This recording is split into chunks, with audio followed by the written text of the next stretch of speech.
Bonjour, Louise Eckland, comment allez-vous? Ça va bien, merci.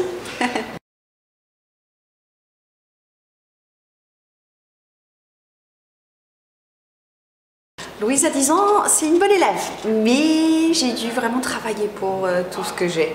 C'est-à-dire que ça n'est jamais venu facilement. Il fallait que je me plonge dans les études, j'avais besoin d'un petit coup de main à la maison sur certains sujets, notamment les maths, parce que j'étais pas très forte.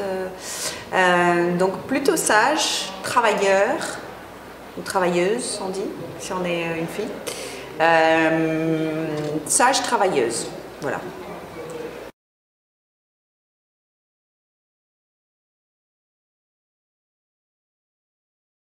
En Grande-Bretagne, j'étais en Grande-Bretagne, ouais, à Liverpool, dans le nord. Et c'est là où j'ai fait toute ma scolarité jusqu'à mes 17 ans. Je suis descendue à Londres pour faire des études de comédie musicale dans une école là-bas.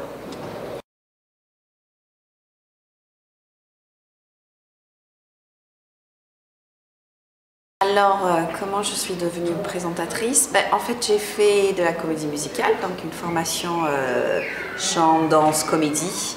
Je suis venue en France pour faire ça. J'ai travaillé donc 3 ans, 4 ans, peut-être un peu plus, 5 ans dans la comédie musicale. J'ai fait une rencontre, c'était à travers une rencontre. Quelqu'un m'a dit, écoute, j'ai un projet, c'est animé en anglais. Et diffusé donc en Angleterre. Est-ce que ça t'intéresse? J'avais pas très envie de le faire. J'ai fait un essai, il m'a dit que c'était bien, j'étais prise. Bon, de fil en aiguille, j'arrive à faire de la télé en France pour les Français.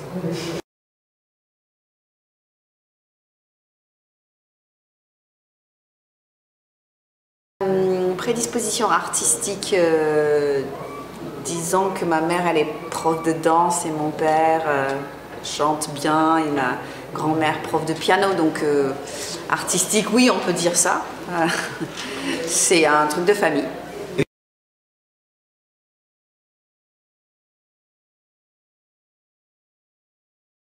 Je travaille en France principalement parce que je suis arrivée en 2001.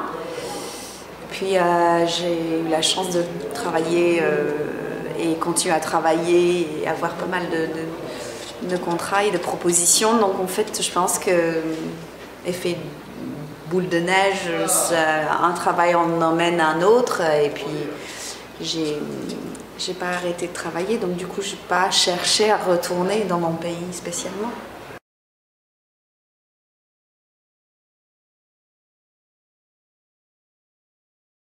L'industrie du showbiz, je ne sais pas si c'est l'industrie du showbiz qui m'a attirée, c'est plus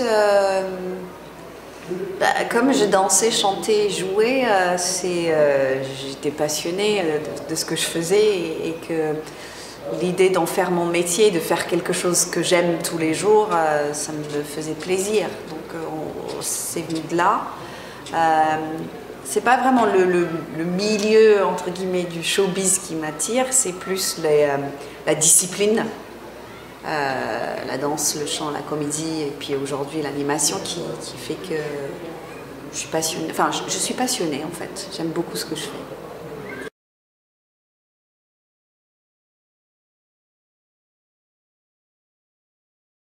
Merci beaucoup.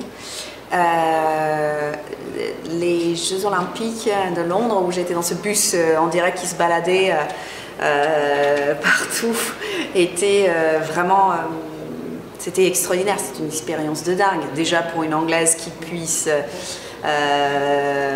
pour une Anglaise de voyager dans son pays et de partager en fait la culture britannique avec les Français, c'est quand même fou. C'était un cadeau. C'était un cadeau, c'était le moment fort de ma carrière professionnelle jusqu'à là, ça c'est sûr, ça c'est sûr. Mais vous n'avez toujours pas réussi à choisir pour votre métier de présentatrice, le sport ou le spectacle?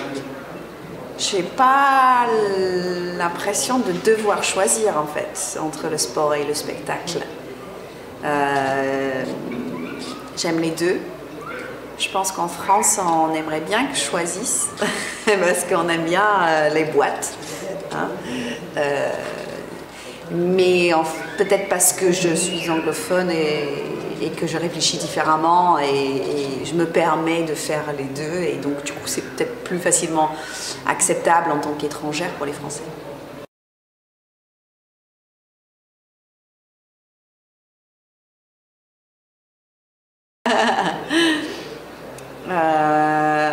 Je suis ravie de faire donc cette nouvelle émission On a la solution sur France 3 parce que ça fait du bien de rencontrer des gens qui se bougent au quotidien pour améliorer l'avenir et qui se lancent dans des projets passionnants, des jeunes entrepreneurs, des moins jeunes, des associations, enfin plein de gens passionnants et passionnés, quoi, qui ont envie de faire bouger les choses. Et ça, c'est motivant et je suis très heureuse de pouvoir les mettre en lumière.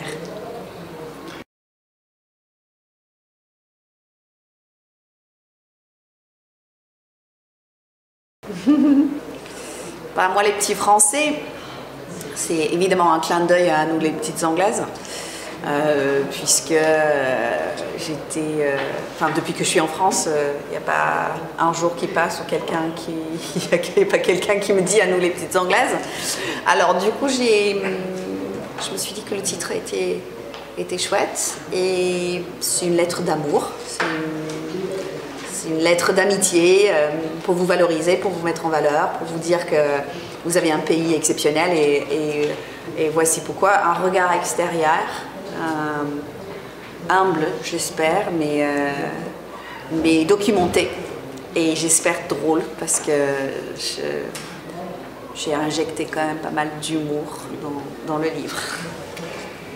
Louise Ekland, je vous remercie pour cette interview. De rien. C'était très sympathique. Avec plaisir.